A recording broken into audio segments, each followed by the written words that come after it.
मंगळार 19 September वागिवन जानवर धर्मध्यक्ष आनी रोग साक्षी मुखेल बोल रोडू नाका नियाळाक आदार मरण जावन आसा एक भोव दुखीची गोष्ट। जेन्ना एका गरोब्यान मरण भितर सरता तेन्ना तो आख्खो गरोबो दुखी जाता। मरण कोणाकूच सोडिना, जावं तो गिरेस्त वो गरीब, भुरगो वो जाणटो। आमकां सगल्यांक हो संवसार सोडून वेचप पडटलो, पूण आमच्यो दयाल कोरण्यो आमकां ससनाच्या सुखाचो मुकूट फावो करतल्यो म्हूण आस्वासन दिता।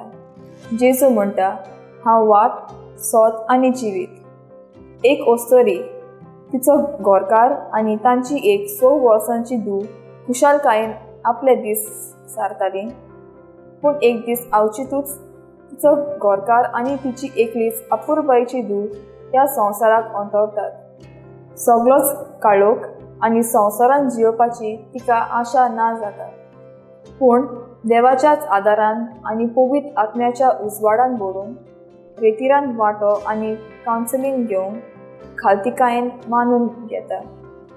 आयच्या शुभ वर्तमानांत जेजू हे विधवेक चुरचुरता, तो तिका बुजवण दिता आनी उपरांत तिच्या पुताक पुनर्जीवन करून तिचे स्वाधीन करता।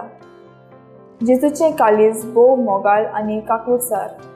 आयज जेजू तुका आनी म्हाका ह्या समाजान आपलो दुसरो उपकार जावंक आपयता।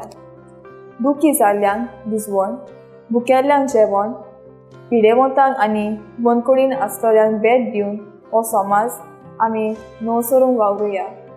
म्हजो थाराव, म्हज्या जिवितांत हांव सदांच म्हज्या पेल्या सवें म्हजो मोग आनी हुस्को दाखोवंक बारी वावुरतलें।